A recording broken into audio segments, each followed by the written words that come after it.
berdoa terlebih dahulu. Berdoa menurut kepercayaan masing-masing dipersilahkan.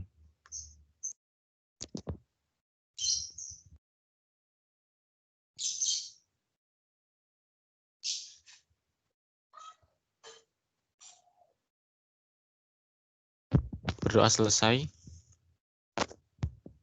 Selamat pagi Pak dan teman-teman. Pada kesempatan kali ini, kami akan mempresentasikan mengenai pentingnya etika pendidikan pada akuntansi. Kelompok kami ada saya Steven Wijoyo, NIM 1218133, Kak Ade Agus, NIM 1218119, Olivia, NIM 1218129, dan Gideon, NIM 1218142. Next. Yang pertama, etika akuntan.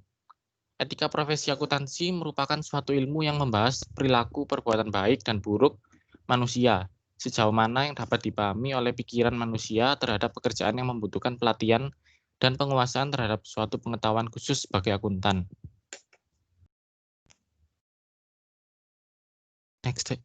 Next.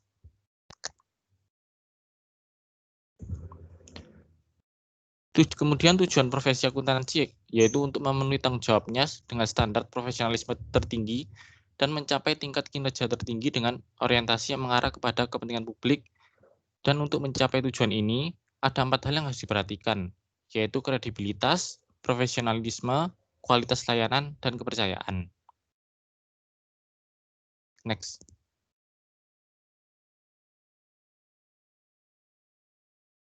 Ya, selanjutnya kode etik akuntan.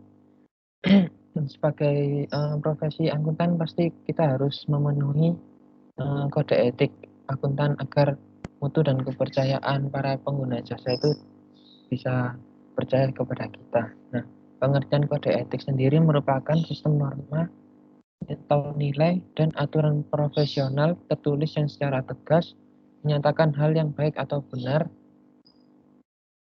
yang tidak benar atau tidak baik. Kemudian, kode etik akuntansi merupakan pedoman sikap, tingkah laku, dan perbuatan dalam melaksanakan tugas dan dalam kehidupan sehari-hari dalam profesi akuntansi. Sedangkan berdasarkan Ikatan Akuntansi Indonesia, etika profesi akuntansi ini meliputi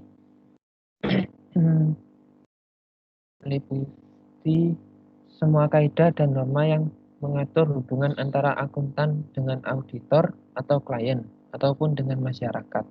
Kode etik Ikatan Akuntan Indonesia terdiri dari 3 bagian, yaitu prinsip etika, aturan etika, dan interpretasi aturan etika.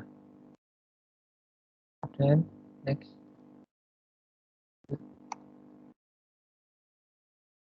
Yang pertama, prinsip etika.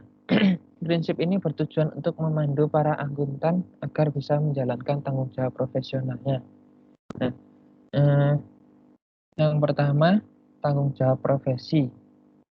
Akuntan harus memiliki tanggung jawab dalam menjalankan pekerjaannya dan menggunakan pertimbangan moral untuk kegiatan yang dilakukan, yang tidak hanya kepada kliennya saja, tetapi juga kepada masyarakat, kepada rekan seprofesinya dan masyarakat.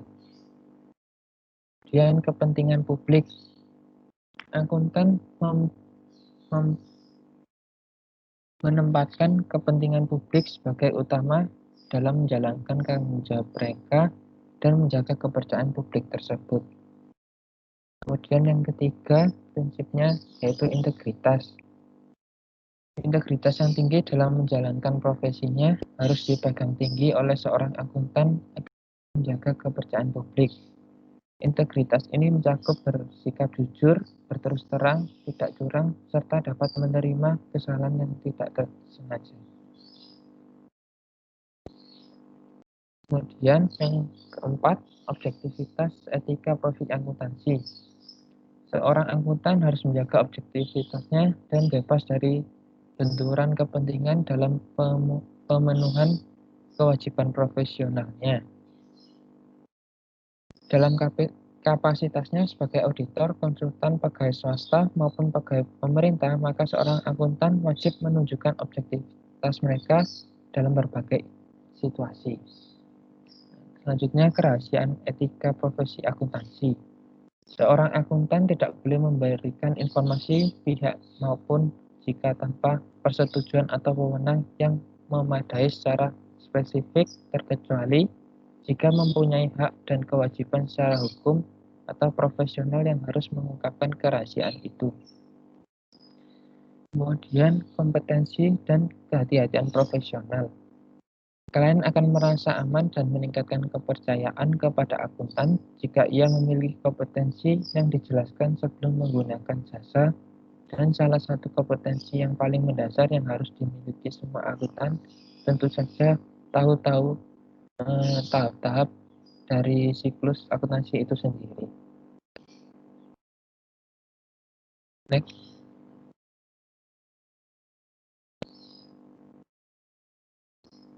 Dan prinsip yang ketujuh yaitu perilaku profesional.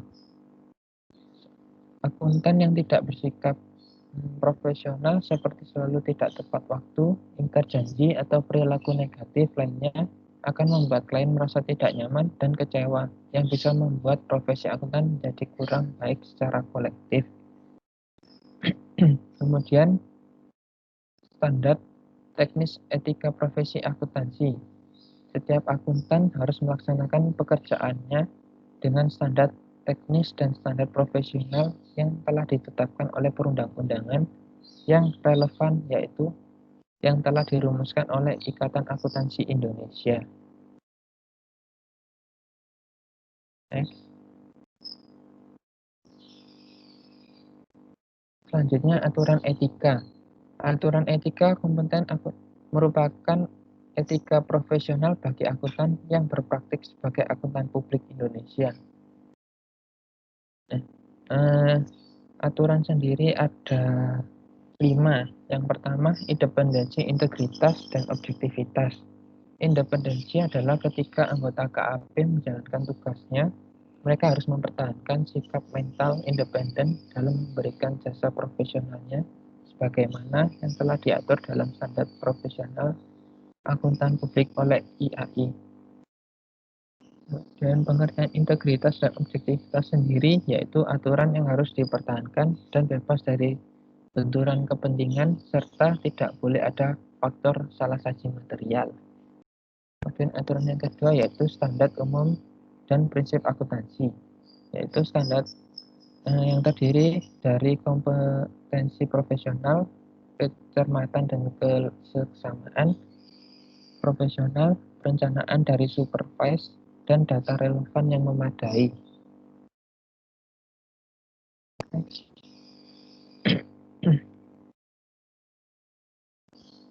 Tanggung jawab pada klien.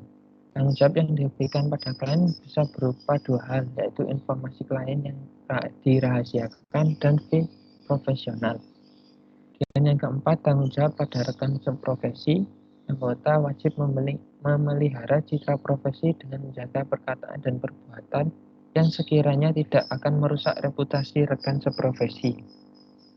Kemudian, aturan yang kelima, tanggung jawab dan praktik lain, yaitu anggota tidak diperkenankan melakukan tindakan atau mengucapkan perkataan yang dapat mencemarkan profesi.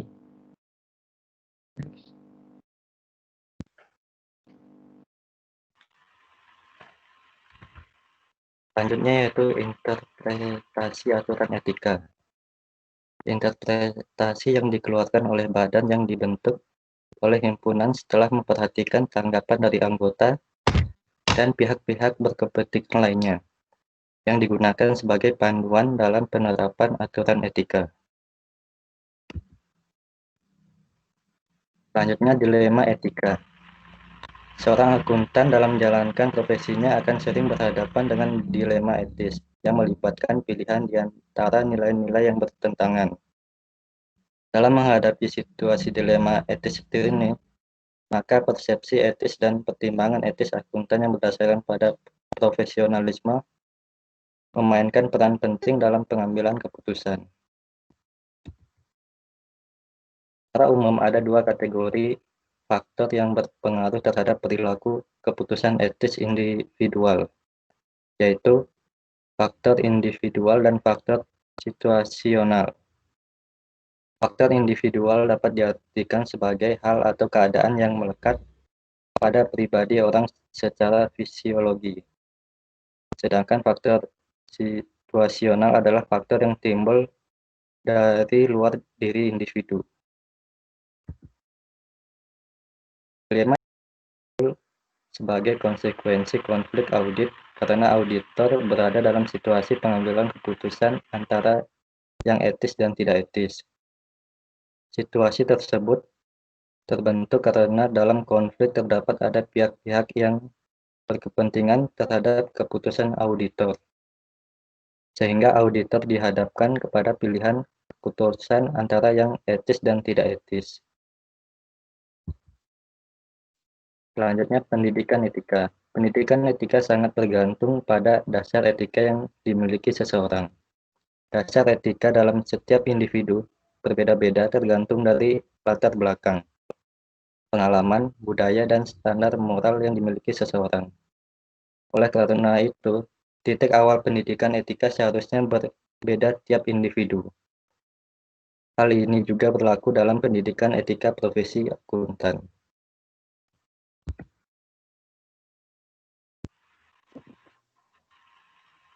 Yang selanjutnya ada dalam pendidikan etika akuntansi itu ada dua pendekatan yang bisa digunakan.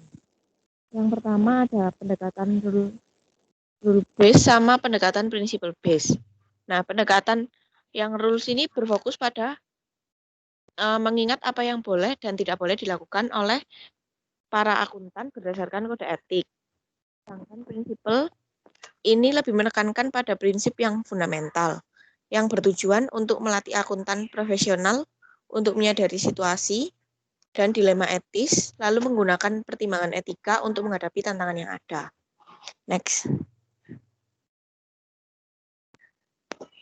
Lalu untuk studi kasusnya,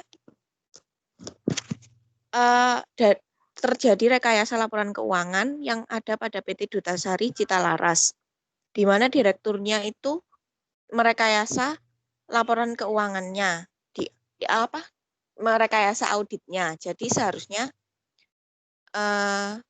direkayasa jadi perusahaan ini rugi 40 miliar, padahal sebenarnya itu perusahaannya malah memiliki keuntungan sebesar 28 miliar. Next.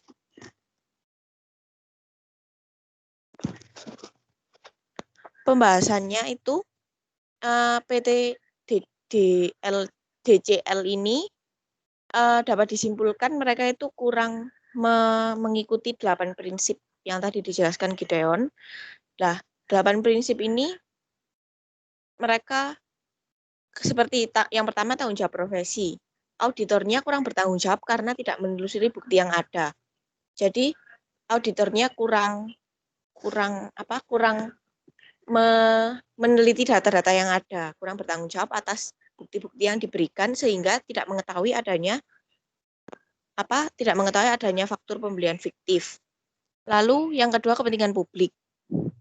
Direktur utamanya itu diduga tidak bekerja sama demi kepentingan publik.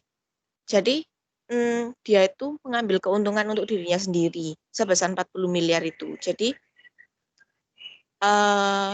tidak memikirkan kepentingan orang lain tapi kepentingannya sendiri. Lalu yang ketiga integritas. Integritas ini direkturnya tidak menjaga integritasnya sehingga dia merekayasa laporan keuangan. Jadi seperti tidak memiliki integritas yang cukup tinggi untuk perusahaannya. Lalu ada objektivitas. Nah, karena direkturnya ini melakukan rekayasa, dia itu tidak objektif. Maksudnya hanya menguntungkan pihak-pihak yang menurutnya itu untung juga buat dirinya sendiri. Jadi lebih ke subjektif, tidak ada objektivitasnya.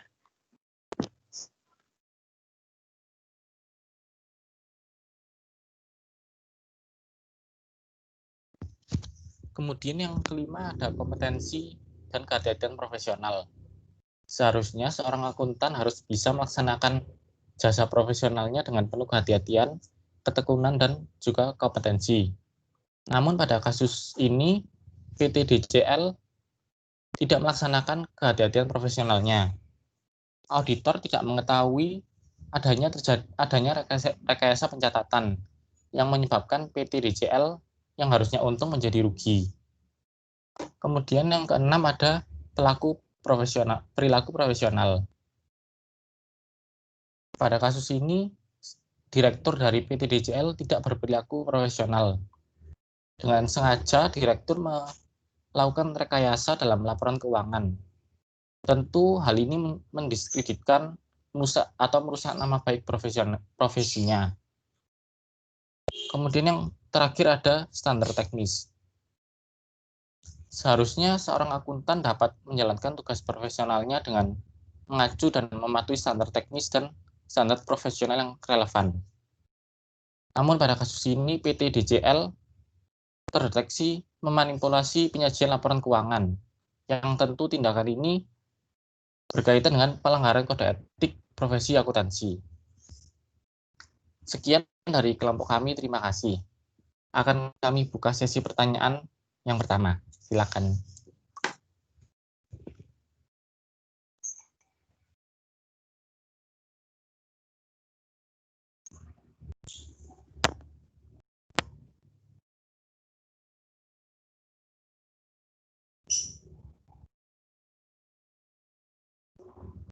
Yang pertama silakan untuk Dewanti Mayasari.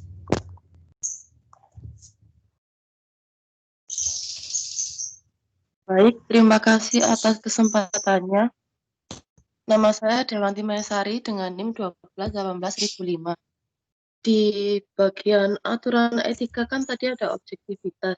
Itu seberapa besar pengaruh objektivitas terhadap hasil audit? Terima kasih.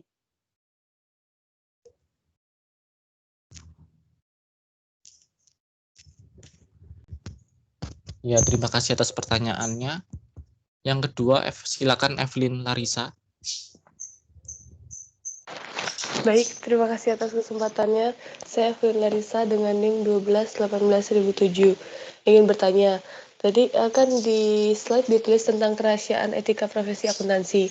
Nah, gimana kalau semisal yang tidak punya wewenang membocorkan informasi? Itu sanksinya apa kira-kira? Terima kasih. Ya, terima kasih atas pertanyaannya. Yang ketiga, Aziza dipersilahkan. Iya, terima kasih atas waktunya. Saya Aziza dengan NIM 1218003. Tadi kan sempat disinggung tentang kredibilitas. Nah, apa sih yang dimaksud dengan kredibilitas dan celah harapan? Terus ada beberapa kasuskah yang dapat memengaruhi kredibilitas profesi akuntan? Terima kasih.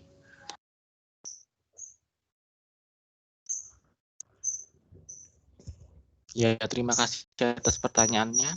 Yang keempat, silakan Sylvia. Baik, terima kasih atas waktunya. Saya Sylvia dengan NIM belakang 32. Saya ingin bertanya, kan tadi disebutkan bahwa dasar etika dalam setiap individu itu berbeda-beda. Nah, tadi dalam studi kasus kan direkturnya yang menyelewengkan jabatannya. Nah, itu kan pastinya latar belakang etikanya itu udah banyak gitu. Nah, menurut kelompok bagaimana solusinya agar semua orang itu dapat melaksanakan jabatannya sesuai kode akuntansi tersebut? Terima kasih. Ya, terima kasih atas pertanyaannya. Kami meminta waktu untuk mendiskusikan jawaban dari pertanyaan-pertanyaan.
Ya, terima kasih atas waktunya sudah menunggu.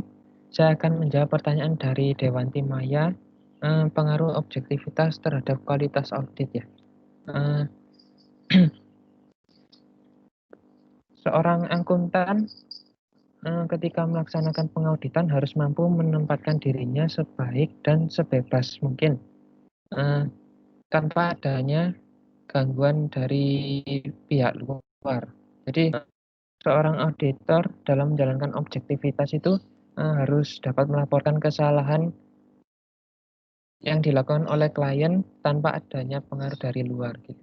Jadi dapat disimpulkan bahwa semakin tinggi objektivitas, maka akan semakin baik kualitas hasil pemeriksaannya. Apakah bisa diterima? Baik, terima kasih. Sama-sama.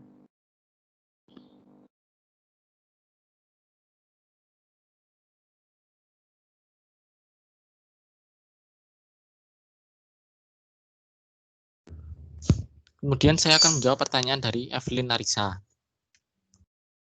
Untuk orang yang membocorkan kerahasiaan etika profesi akuntansi, yang pertama tentu akan mendapatkan peringatan.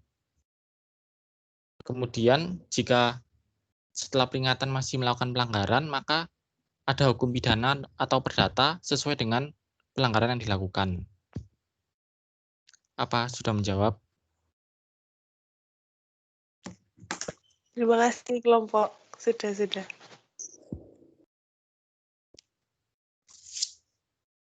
Lalu yang selanjutnya, pertanyaannya Aziza. Yang mempengaruhi kredibilitas akuntan itu ada 8 faktor. Yang pertama, ketidakindependen auditor atau akuntan publik. Lalu, auditor gagal mendeteksi kecurangan, itu juga bisa. Terus ada akuntan publik itu memperdagangkan rahasia perusahaan. Terus akuntan menerima uang suap. Lalu adanya benturan kepentingan. Terus hasil audit yang dikemukakan diragukan. Auditor tidak profesional dan hasil laporan yang tidak kredibel. Jadi yang mempengaruhi kredibilitas akuntan itu kebanyakan dari profesinya yang kerjanya itu tidak maksimal gitu loh. Kayak auditor tidak profesional, terus mereka menerima uang sogokan, terus data-data yang dicek itu nggak sesuai dengan yang ada gitu loh. Kira-kira menjawab nggak? Apa butuh contoh lainnya lagi? Enggak, terima kasih. Terima kasih.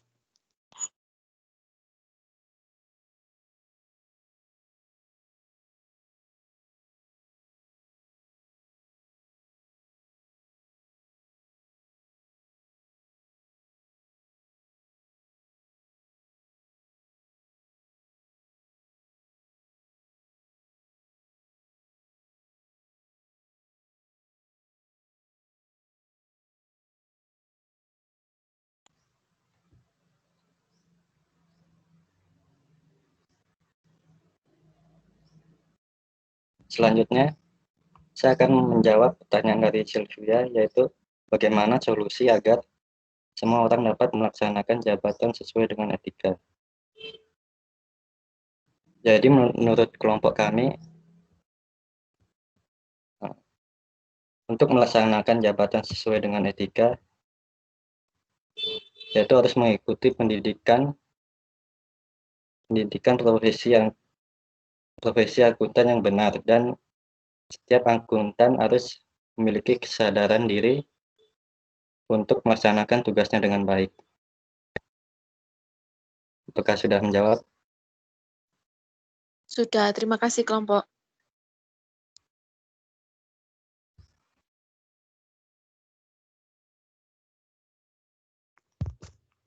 Ya, kemudian untuk sesi kedua, pertanyaan pertama, silakan Jessica Syagan. Iya, terima kasih. Saya Jessica NIM 1218100018. Mau bertanya tadi di slide aturan etika, poin tanggung jawab terhadap klien ada kata professional fee. Itu maksudnya bagaimana ya? Apakah fee dalam bentuk bayaran? Terima kasih.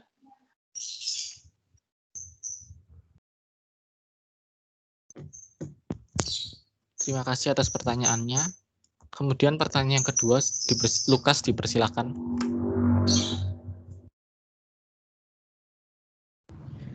Iya, selamat pagi. Terima kasih atas kesempatannya. Saya Lukas Johandoso dengan NIM 1218139. Saya mau bertanya, mungkin nggak sih kalau misalnya seorang akuntan publik, semisal dia mempunyai usaha lain dan dalam usahanya itu dia sendiri yang mengaudit dan memberikan opini auditnya.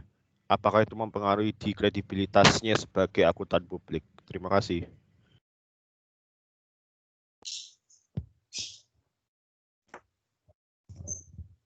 Ya, terima kasih atas pertanyaannya. Untuk penanya ketiga, Cibela dipersilakan. Baik, terima kasih atas kesempatannya. Saya Bella Cynthia dengan NIM 1217104. Yang ingin saya tanyakan, tadi kan sempat disinggung tentang kecurangan yang dilakukan oleh akuntan perusahaan. Nah, menurut kelompok kalian, bagaimanakah cara yang harus dilakukan oleh auditor dari luar perusahaan tersebut dalam merespon adanya risiko kecurangan yang terjadi di sebuah perusahaan itu? Terima kasih.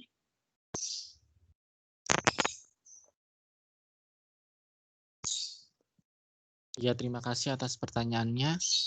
Untuk penanya selanjutnya, Ilona dipersilakan. Selamat pagi. Perkenalkan, nama saya Ilona Yunike Tiffany, NIM 121810015.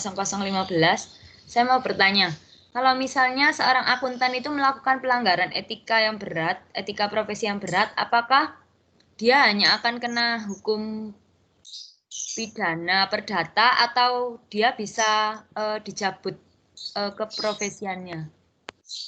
Seperti itu. Terima kasih. Ya, baik, terima kasih atas pertanyaannya. Akan kami diskusikan terlebih dahulu.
Ya, terima kasih atas waktunya. Saya akan menjawab pertanyaannya dari Jessica tentang fee profesional ya. Apa itu? Fee profesional ini dibagi menjadi dua. Ada besaran fee sama fee contingent. Nah, besaran fee ini bervariasi tergantung pada risiko, penugasan, kompleksitas jasa, tingkat keahlian, dan struktur biaya KAP, serta pertimbangan profesional lainnya.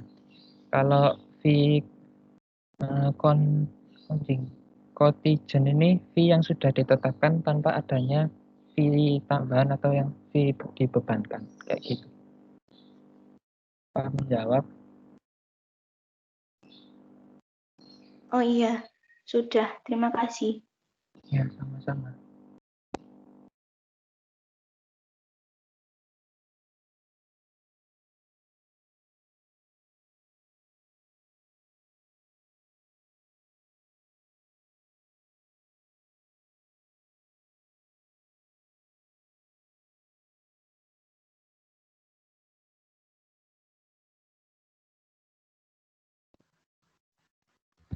Ya, selanjutnya saya akan menjawab pertanyaan dari Ilona. Jika akuntan melakukan pelanggaran berat, apakah dikenakan pidana atau bisa dicabut profesinya? Jadi, jika akuntan melakukan pelanggaran berat, yang pertama akan diberikan sanksi administratif. Kemudian akan dikenakan pembatasan pemberian jasa tertentu, pembekuan izin, dan pencabutan izin. Juga akan dikenakan denda. Apakah sudah menjawab? Baik, terima kasih.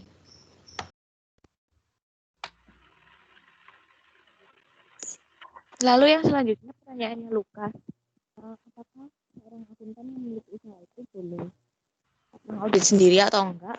Menurut kelompok kami itu enggak bisa, soalnya kemungkinan untuk melakukan kecurangan terus menghindari pajak itu besar. Jadi disarankan apa diharuskan ya, pokoknya lebih baik kalau pakai auditor dari orang lain gitu loh, biar kredibilitasnya lebih dipercaya gitu. Kira-kira menjawab atau enggak? Oke, terima kasih. Terima kasih. Ya, kemudian saya akan menjawab pertanyaan dari Jebela. Untuk cara mengurangi resiko, yang pertama ada menggunakan software yang akuntabel. Yang kedua memperketat SOP. Yang ketiga menciptakan kultur perusahaan yang baik. Yang keempat membangun struktur pengendalian internal yang baik. Dan yang kelima menciptakan pengendalian internal yang efektif. Apakah sudah menjawab? Baik, terima kasih atas jawabannya. Saya rasa sudah cukup menjawab. Ya, terima kasih. Untuk sesi ketiga, dipersilakan Andre Renaldi.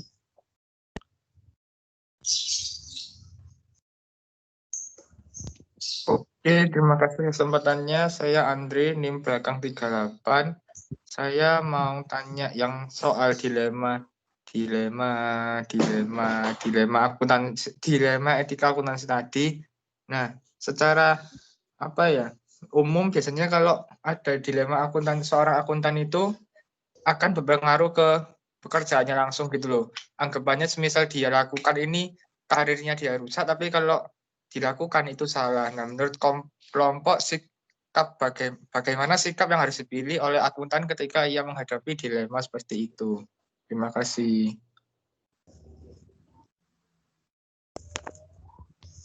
Ya, terima kasih atas pertanyaannya.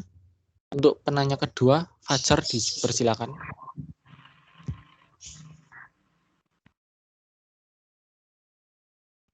Iya.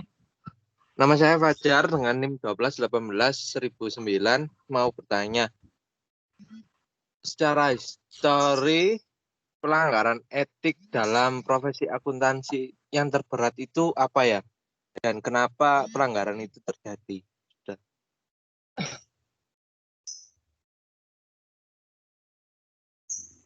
Terima kasih. Ya, terima kasih atas pertanyaannya. Untuk penanya selanjutnya, Evelyn dipersilakan. Evelyn Gelia. Ya, selamat pagi. Saya Evelyn Gelia, NIM 1218-10008, mau menanyakan, apakah kode etik itu selalu berakhir di perekayasaan laporan keuangan? Juga bagaimana pihak IAI itu bisa mengetahui kalau adanya pelanggaran kode etik akuntan? Apakah harus ada orang yang melapor ke IAI atau dari pihak IAI sendiri ada yang melakukan survei atau kunjungan rutin gitu? Terima kasih. Ya, terima kasih atas pertanyaannya. Akan kami diskusikan terlebih dahulu.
Terima kasih atas waktunya. Saya akan menjawab pertanyaan dari Andre. Seorang auditor kalau mengalami dilema, bagaimana mengambil keputusannya ya? Kan kalau dilema itu pasti ada lebih dari satu solusi.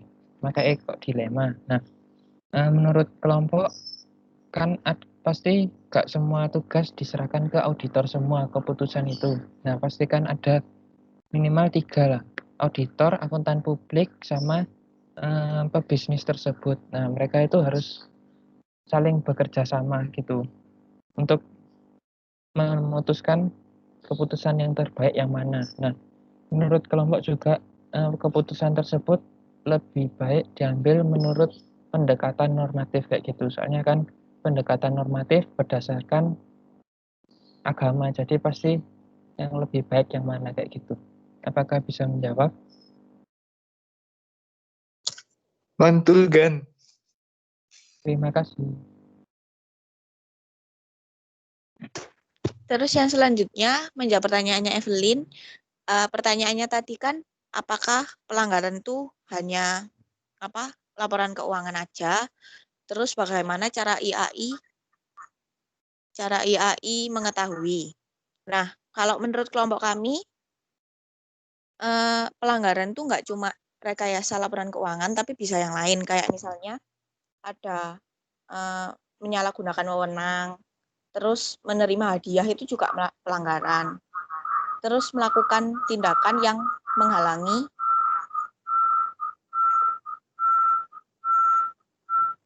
melakukan kegiatan yang menghalangi pihak lain, itu juga pelanggaran. Terus untuk IAI ini, kalau menurut kelompok kami, biasanya kalau misalnya perusahaannya yang melakukan pelanggaran itu yang melaporkan ke IAI itu auditornya. Kalau misalnya auditornya yang melakukan pelanggaran, harusnya sih perusahaannya yang melaporkan ke IAI. Jadi kayak saling mengecek gitu loh kalau menurut kelompok kami. Kira-kira bisa diterima atau enggak? Baik, terima kasih. Terima kasih. Pertanyaan selanjutnya dijawab oleh Kadek.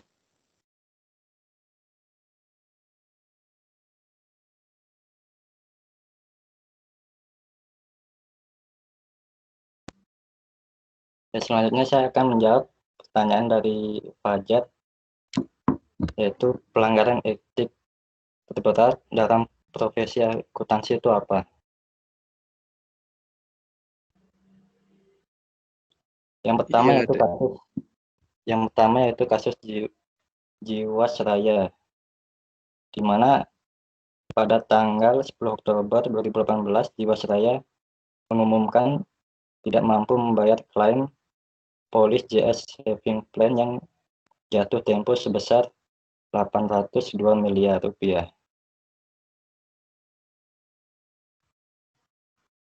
Selanjutnya yaitu kasus PT 3 Pilar Sejahtera Food Tbk, di mana Ikatan Akuntan Indonesia menilai PT Ernasiong Indonesia melanggar Undang-Undang Nomor 5 Tahun 2011 tentang akuntan publik karena perusahaan jasa konsultasi keuangan ini telah melakukan audit investigasi terhadap laporan keuangan PT 3 Pilar Sejahtera Food Tbk tahun buku 2017. Apakah sudah menjawab? Iya, terima kasih kelompok.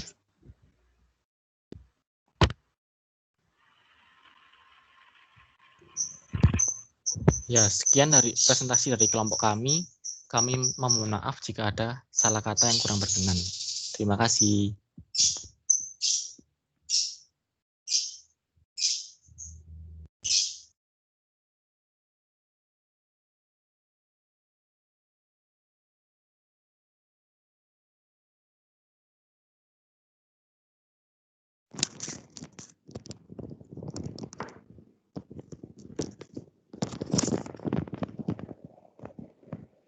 Terus siapa ini selanjutnya?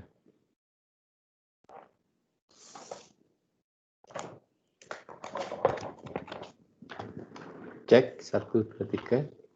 Ya.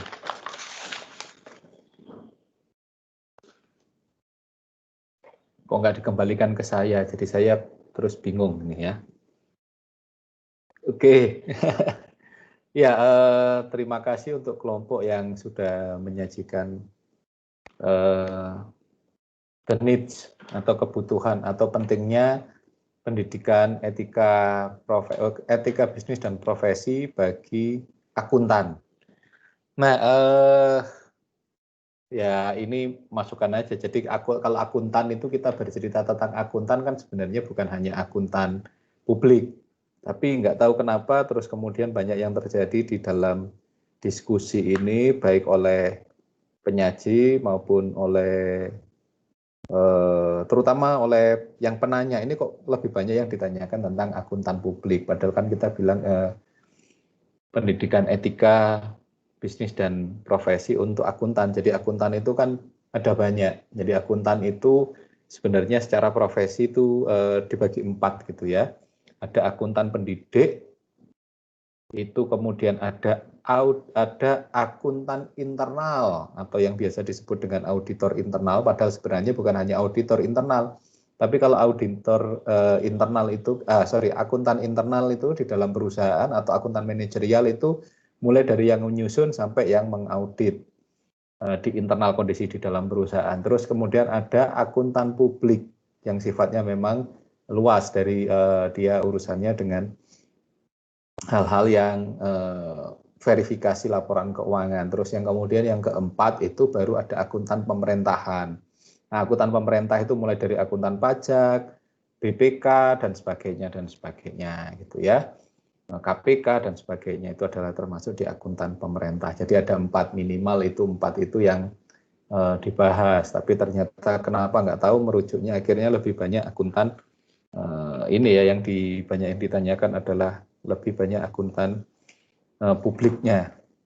Oke, tapi nggak apa-apa, karena kemudian mungkin karena kita merasa lebih dekat dengan akuntan publik ya, yang banyak etikanya. Padahal sebenarnya kalau mau dilihat etikanya itu baik yang namanya akuntan internal itu, mulai dari yang nyusun laporan keuangan sampai yang kemudian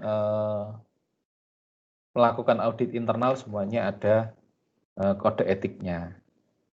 Walaupun tidak sejelas dan tidak segamblang akuntan publik, karena dia ada undang-undangnya tersendiri ya, undang-undang akuntan publik itu ada. Nah, demikian pula akuntan pemerintah juga jelas ya, ada namanya juknisnya, petunjuk teknisnya, juklaknya bahwa akuntan itu harus begini di pemerintahan itu dan sebagainya. Itu seperti ini seperti ini, itu ada tata aturannya yang jelas juga. Tapi bahwa kemudian di sini kan the needs of education ya, ethic education. Jadi sebenarnya semuanya butuh.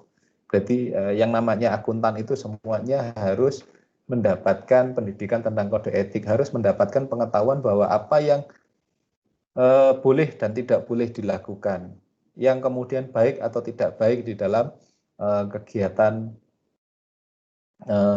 profesinya. Nah itu yang menjadi penting, sehingga kemudian makanya di pendidikan etika bisnis dan profesi itu ada masuk di kurikulum. Itu tidak hanya di Indonesia, Pak, itu hanya di Indonesia, enggak, bukunya juga banyak yang dari internasional. Jadi secara internasional itu pasti kemudian namanya kode etik itu harus diajarkan. Bahkan kalau secara khusus itu saya punya kakak kelas, sekarang jadi direktur vokasinya UB. Sebelum ini direktur FISIP. Sebelum ini dekan FISIP, satu tingkat di atas saya, dia khusus mempelajari tentang etika bisnis dan profesi. Nah itu cuma 1 tahun, usianya 2 tahun di atas saya sudah jadi profesor, karena penelitian dia di bidang etika itu banyak banget.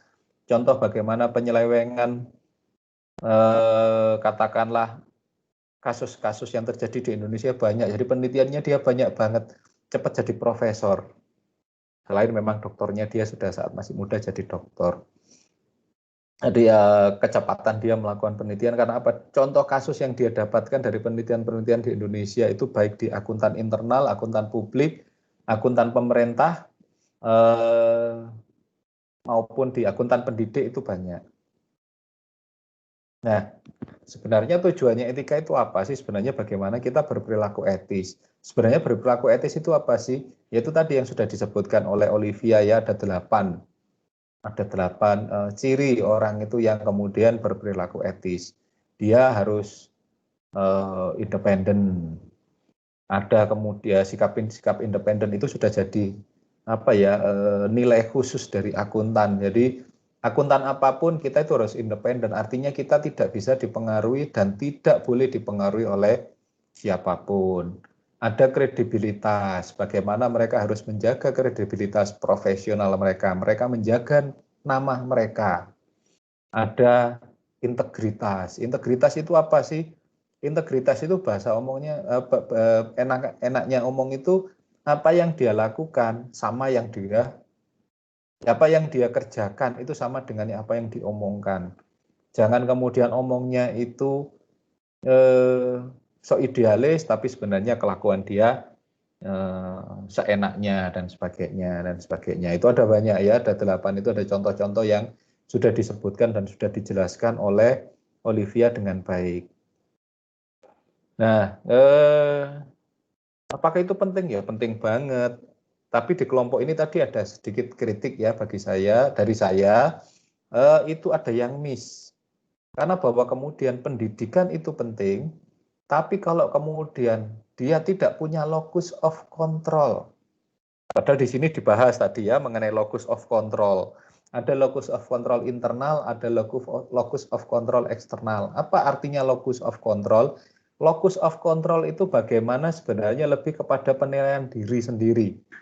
Atau bahasa yang lebih gampangnya yang secara umum itu sebenarnya seperti yang ditanyakan lebih dekat seperti yang ditanyakan oleh Sylvia tadi. Locus of control itu apa sih? Locus of control itu bahasa agamanya atau bahasa yang lebih kita kenal itu amanah. Bagaimana seseorang itu punya jiwa yang saat dia kemudian diberi tanggung jawab, dia punya tanggung jawab, dia punya pekerjaan, berarti di dalamnya ada tanggung jawab yang diemban, ada jabatan, ada jabatan itu kan ada nama, ada tanggung jawab, ada hak dan kewajiban, itu dia bisa memegangnya dengan baik, locus of control. Nah, locus of control itu bisa dari internal, memang dari dirinya sendiri, bahwa seseorang itu sudah punya nilai yang dia pegang, yang dia percaya, yang dia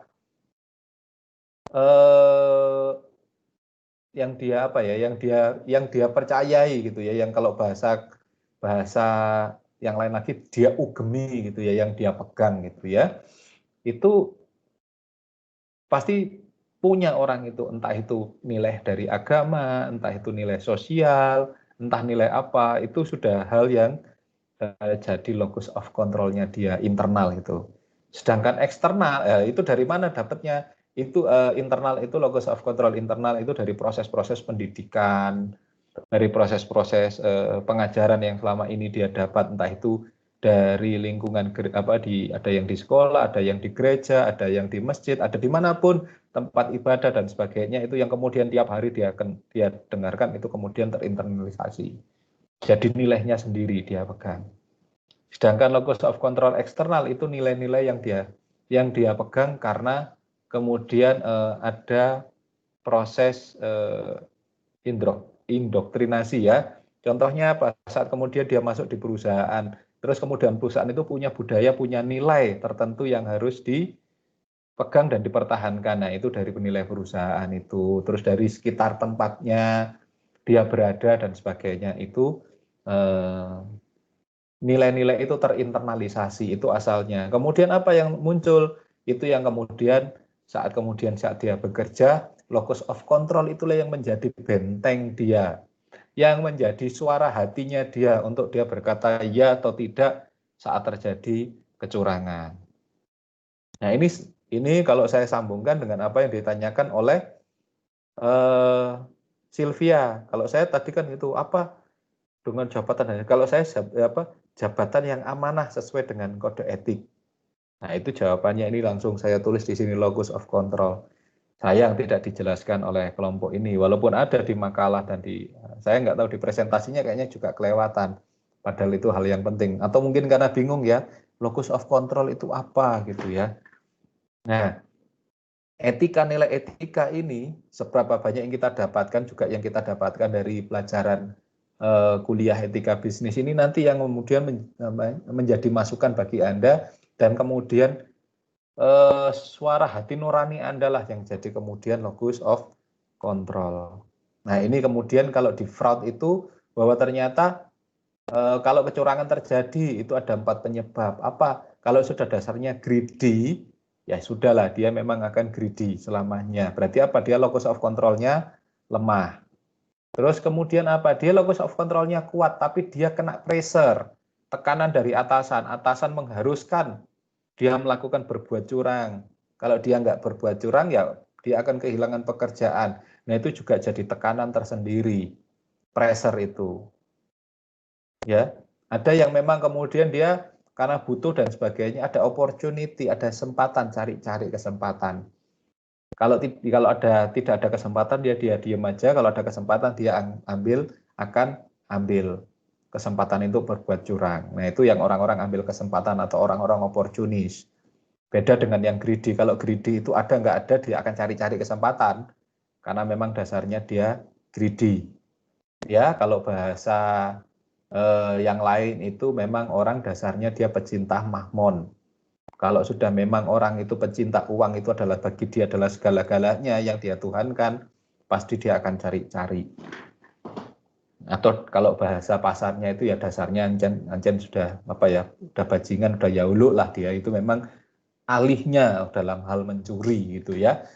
Nah, itu locus of control-nya bisa dikatakan tidak ada. Nah, locus of control itu yang menjadi diri kendali sendiri ini.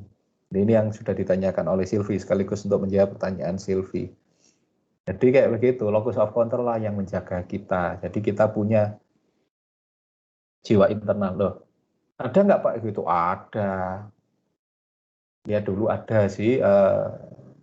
Ya orang yang waduh gembar-gembor mengatakan wah kita ya harus kemudian ya ada Pak seseorang yang pernah saya kenal gembar-gembor dengan waduh harus kita ini namanya melakukan GCG, Good Corporate Governance, melakukan tarif, transparansi, akuntabel, responsibility, independent dan fairness. Waduh, pokoknya ngomongnya tinggi banget. Giliran dia suatu saat punya jabatan, terus saya tanya loh, Anda dulu itu cerita panjang seperti ini kok ini ya gimana? Ya gimana ya akhirnya ternyata wah kalau ngomong aja kenceng, tapi giliran terus kemudian dia dapat jabatan ternyata ya dia lebih cinta jabatannya ketimbang konsisten terhadap apa yang diomongkan. Nah, bagi saya itu berarti apa? Oh, berarti dia ini tidak istiqomah, tidak kemudian dia tidak amanah karena kemudian tidak bisa dipercaya dan tidak mempertahankan kredibilitasnya dia. Ya terserahlah itu orang punya banyak pertimbangan. Ada yang memang kemudian demi mengorbankan demi menjaga katakanlah jabatannya, kredibilitasnya dia agak abaikan gitu ya.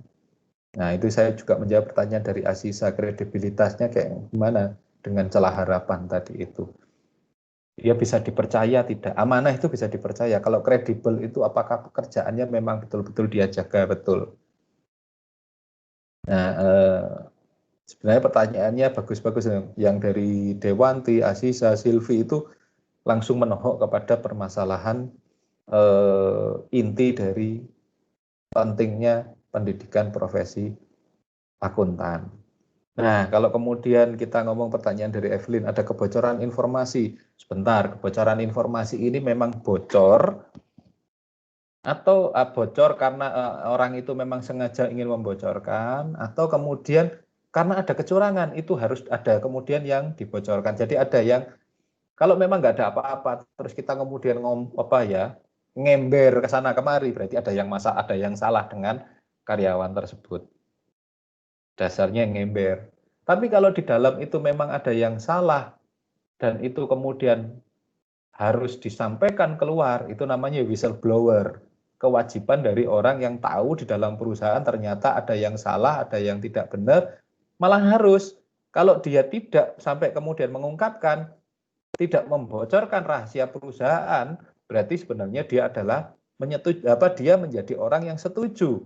Dan berarti apa? Kalau kemudian dirunut-runut dalam kasus fraud, dalam kecurangan, maka dia termasuk kaki tangan orang yang melakukan fraud, kecuali kalau dia nggak tahu. Jadi kalau tahu malah wajib untuk memberitahukan. Sama seperti gini loh, ada tetanggamu kecurian, ada tahu malingnya masuk, kamu malah diem aja.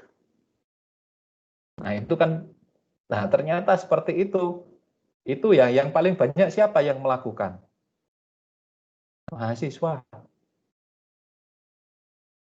Coba ada yang berani menjadi whistleblower, temannya ngerpek, terus Pak, itu loh teman saya ngerpek, ada yang berani ngomong, dimusuhi teman sekelas. Berarti apa? Sejak dari Anda sekolah, itu bukan hanya mahasiswa ya, saat sekolah pun, itu kita sudah diajari untuk bersekongkol, untuk berbuat tidak baik, tidak jujur. Padahal kalau ada yang kontak, ada yang teman apa, harusnya lapor. Tapi kan nggak mungkin, nanti dituduh so idealis lah, so apa dan sebagainya. Makanya dulu waktu zaman saya sekolah dulu, zaman saya kuliah, dari sekolah itu zaman saya kuliah juga gitu kelakuan saya, bukannya saya so idealis. Karena apa? Saya malah banyak yang banyak teman-teman itu yang nyontek ke saya gitu ya. Ya nggak pinter-pinter amat sih saya, tapi ada yang teman-teman yang jauh di bawah saya itu pokoknya berharap saya itu kan potongannya ndablek kayak gini mungkin mau nyontoi gitu. Saya kalau ujian selalu duduk depan dan persis di depannya bangkunya guru. Waktu kuliah juga gitu, saya duduk di depan yang pas di depannya itu dosen, bangkunya dosen. Jadi teman-teman yang lain nggak ada yang berani nyontek. Terus saya kerjakan secepat mungkin, saya kumpulkan. Baru di luar saya kemudian goda-goda yang lain. Ini gak iso, gampang ya kok. Waduh. Nah ini strategi saya. Dosen yang lihat, ini anak ini gondrong, udah nggak rapi blas gitu ya. Harusnya kan kalau zaman saya dulu kuliah kan pakai hem dan sebagainya gitu kan. Ya saya pakai hem, terus luarnya masih pakai jaket. Arek gak niat gini dilihat tuh. Ternyata mending ya, hasilnya lumayan juga anak ini. Otomatis apa? Minimal saya dapat B. Mereka yang ada di bawah saya atau sama dengan saya ataupun lebih lambat dari saya, pasti dapatnya C. Nah, kalau yang lainnya dapatnya C, terus kemudian ternyata hasil saya yang paling bagus, walaupun ngerjakannya nulisnya juga kacau balau gitu ya. Sampai sekarang sih tulisan saya jelek. Akhirnya apa? Pastikan kemudian saya naik jadi B+ atau jadi A. Nah, itu strategi bagaimana kalau saya waktu di zaman kuliah dulu. Supaya apa? Supaya saya nggak nyontoh teman-teman dan saya supaya tidak dicontoh. Jadi strateginya caranya begitu. Bukan yang paling pintar saya nggak ada apa-apanya dengan kawan-kawan yang lain, tapi saya berusaha. Bukan juga sok jujur. Karena teman-teman saya yang dablek itu, ya walaupun rapi-rapi, tampilannya diam, tapi banyak yang dablek kayak gitu, ada yang ngerpek nyontoh di sekitar saya. Karena ngeri kalau waktu dulu zaman saya kuliah, waktu S1 itu. Kalau ketahuan nyontoh, atau ngasih contoh temannya, apalagi ngerpek. Kalau contoh ngobrol, ngasih contekan, terus teman saya nyontek, itu paling gugur satu mata kuliah, gitu aja ya mata kuliah tersebut. Tapi kalau sampai ngerpek, itu gugur satu semester, seluruh mata kuliah gugur. Nah daripada saya gugur, daripada saya kemudian nggak bisa kuliah, wong kuliah saya modalnya itu beasiswa kan, jadi ya lebih baik saya menjaga mengamankan diri saya sendiri. Itu sih strategi saya. Nah itu cara bagaimana menjaga. Lah itu apa? Kalau dibilang locus of control saya. Dan sampai hari ini kan ya semoga saya pegang kredibilitas itu, bahwa kemudian tidak ngerpek atau nyontoh orang lain. Kalau bisa saya pikir semampu saya hasilnya seberapa, whatever. Ya memang saya punya keterbatasan, ya taunya cuma segitu, segitu aja, nggak perlu ngoyo-ngoyo. Tidak kemudian kalau ngomong aja, waduh, tapi kuliah 5 menit, 15 menit selesai. Terus bimbingan susah dicari mahasiswa. Nah, itu berarti kan tidak amanah terhadap jabatannya dia sebagai dosen, sebagai akuntan pendidik. Gitu ya. Nah, yang lain lagi, perilaku etis dan sebagainya, sudah jelas apa perilaku etis. Oke. Pertanyaannya Jessica, professional fee itu apa? Tadi sudah dijawab ya. Professional fee itu adalah bayaran profesional. Jadi sebagai auditor dia kan tidak mendapat gaji, tapi mendapat fee. Nah, fee-nya itu namanya professional fee. Nggak hanya gitu kok, sebagai makelar itu sama kok. Kalau kemudian bisa menghubungkan orang, terus kemudian dua orang ini sudah bersepakat jual beli, dia juga dapat fee, professional fee, bukan bonus. Beda lagi, kalau bonus itu kita bekerja kayak saya jadi dosen, karena dianggap pekerjaan saya baik, terus kemudian saya dapat tambahan lebih, itu namanya bonus. Tapi kalau ini, fee itu adalah hasil kerja dari pekerjaan profesional. Nah, salah satu yang dapat professional fee itu adalah auditor. Oke, terus kemudian ada pertanyaan dari Lukas. Bisa nggak mengaudit diri sendiri? Ya nggak bisa lah. Sikap independennya di mana? Bukan lagi saya menegaskan apa yang disampaikan oleh Olivia. Olivia tadi kan bilang sebaiknya atau seharusnya ya. Saya katakan bukan lagi seharusnya, memang dia tidak boleh mengaudit dirinya sendiri. Self audit itu nggak boleh. Jadi kalau dia punya usaha harus diaudit oleh orang lain. Nah, terus kemudian saya kaitkan dengan pertanyaan siapa tadi tentang ada yang kemudian siapa yang bukan pelanggaran etika ya. Ada yang mengatakan, ada yang menanyakan bagaimana kemudian dapatnya dari mana sih informasi itu? Dari Evelyn G. Dari VV ya. Bahwa kemudian pelanggaran kode etik itu apa? Dari mana dapatnya? Ya selain dari whistleblower, laporan tadi. Terus kemudian sebenarnya auditor itu tiap tahun hasil kerjanya itu diaudit antar audit. Namanya peer review. Jadi auditor itu punya pekerjaan, jadi katakanlah seperti Pak Sandy ngaudit. Maka Pak Sandy bisa saja kemudian hasil kerja auditnya itu akan diperiksa oleh orang lain. Apakah pada tahun yang sama? Belum tentu. Bisa saja diacak gitu ya, bisa ketahuannya setelah 1 tahun, 2 tahun, atau 3 tahun. Nah, itu bisa terjadi karena apa? Selain ada laporan tentang kecurangan dalam melakukan audit, juga atau kelemahan dalam melakukan audit, itu karena ada peer review. Jadi ada antar auditor itu saling mengaudit hasil kerjanya, itu sudah wajib itu ya.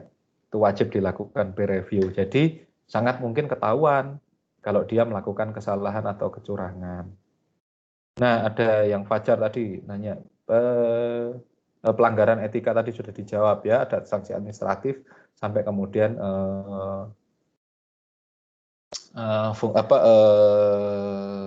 dicabut izinnya, sampai kemudian diberi peringatan, diberi batasan pekerjaan, dicabut izinnya, sampai kemudian dia dituntut ganti rugi, sampai kemudian masuk penjara.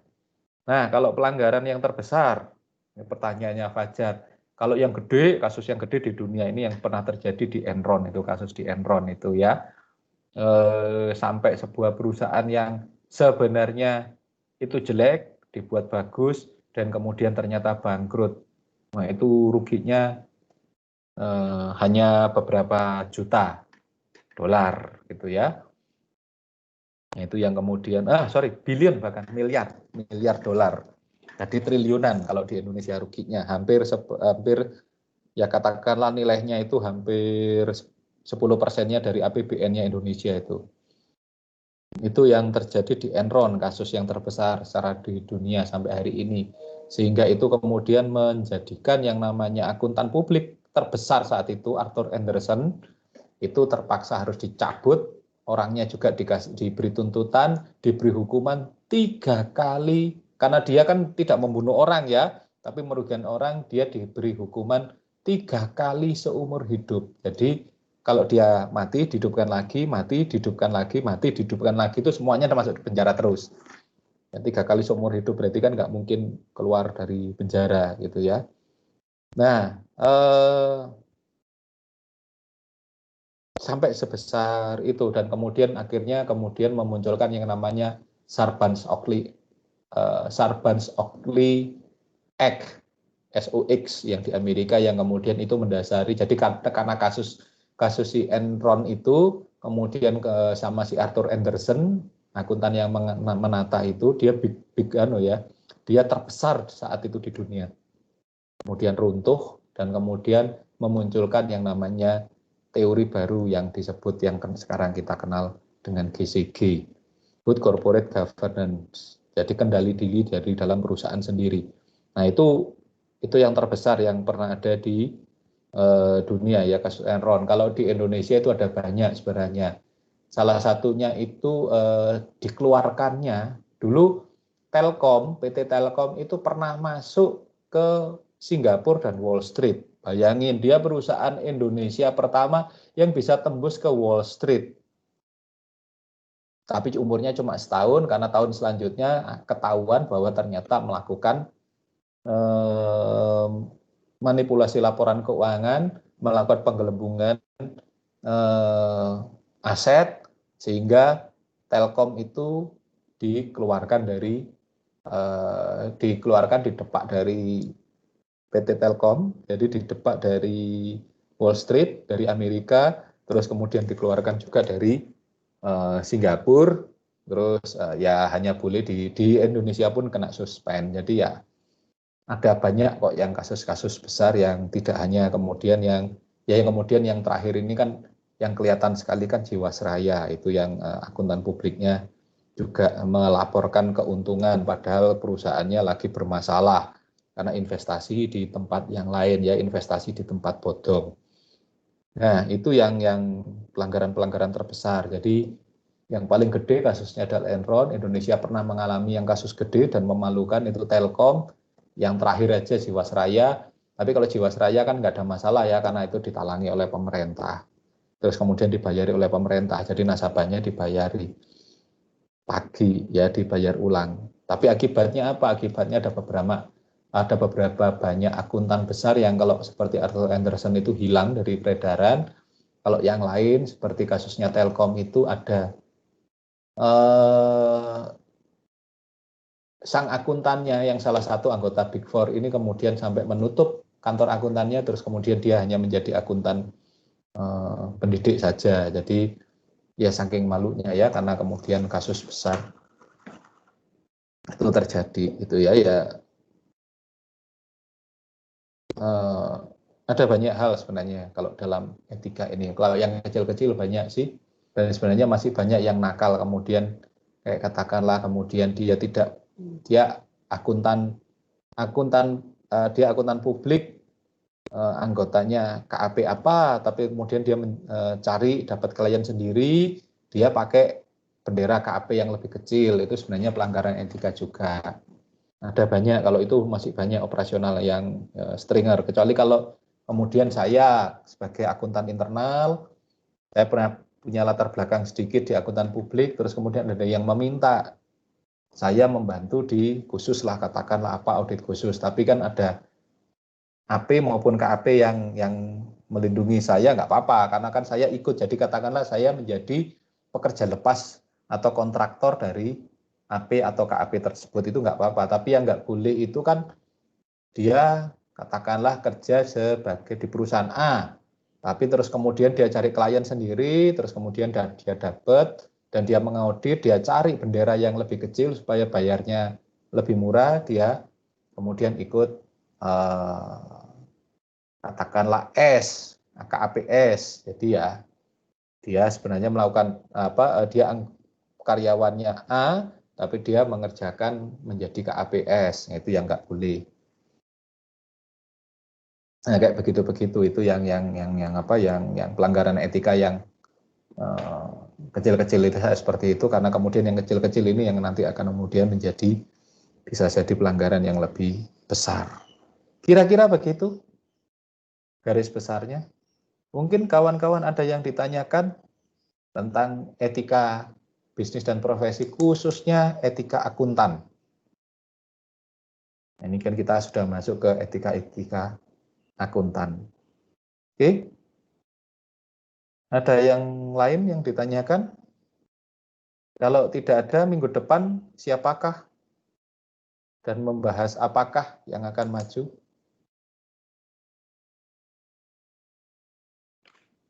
Ya, siapa minggu depan? Saya, Pak. Lionel. Siapa? Lionel. Ya. Oke. Ya. Kalau memang sudah tidak ada lagi, ya kita akan akhiri perkuliahan hari ini dengan doa. Terima kasih untuk perhatian teman-teman semuanya. Dan semoga kita mendapatkan yang terbaik dari Tuhan atas perkuliahan hari ini, juga untuk keberhasilan Anda menyelesaikan kuliah pada semester ini, bahkan untuk perkuliahan di Universitas Tanjung. Kita akan tutup dan akhiri dengan doa. Doa dipersilahkan.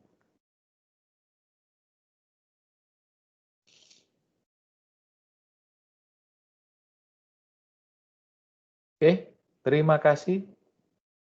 Sampai ketemu besok ya di akuntansi, manajemen strategi. Selamat pagi. Terima kasih, Pak. Terima kasih, Terima Pak. kasih, Terima Pak. kasih, Pak. Iya. Terima kasih. Terima Terima kasih, kasih, Pak. Pak. Iya. Terima kasih, Pak Dan. Sehat, Pak.